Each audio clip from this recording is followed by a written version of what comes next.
विधानसभा चुनाव की तारीखों का ऐलान होते ही गठबंधन और दल बदल का खेल तेज हो गया है।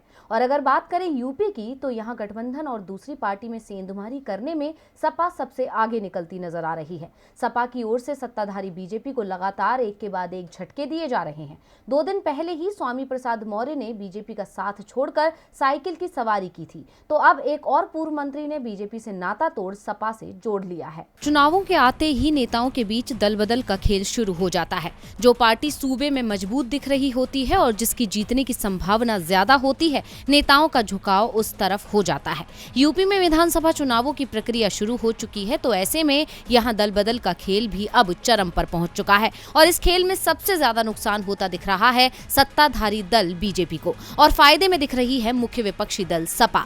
14 जनवरी को ही स्वामी प्रसाद मौर्य समेत कई मंत्री और विधायक सपा में शामिल हुए थे और 2 दिन बाद उत्तर प्रदेश सरकार के वन एवं पर्यावरण मंत्री पद से हाल ही में इस्तीफा दे चुके दारा सिंह चौहान भी सपा में शामिल हो गए हैं। इस मौके पर चौहान ने बीजेपी पर आरोप लगाते हुए कहा कि 2017 में जब भाजपा की सरकार बनी तब सबका साथ सबका विकास का नारा दिया गया था, लेकिन कालांतर में साथ तो सबका लिया गया मगर विकास कुछ चंद लोगों का हुआ। चौहान ने आगे कहा, सपा मेरा पुराना घर है और हम उत्तर प्रदेश की सियासत को बदलकर अखिलेश यादव को फिर से यूपी का मुख्यमंत्री बनाएंगे।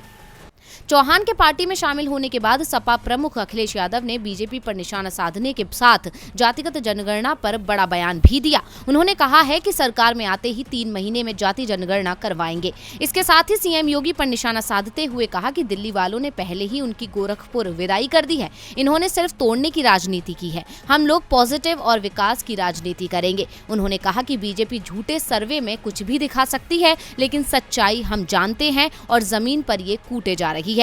अब जातिगत जनगणना का मुद्दा उठाकर सपा ने एक और बड़ा दांव चल दिया है। इससे पहले अखिलेश ने सरकार बनने पर 300 यूनिट बिजली फ्री देने का वादा भी किया था, जिसे सपा का मास्टर स्ट्रोक माना जा रहा था। ऐसे में सपा एक के बाद एक बड़े दांव कर अपनी जीत की दावेदारी को और मजबूत कर रही है और बीजेपी के लिए सत्ता दूर की कौड़ी नजर आ रही है।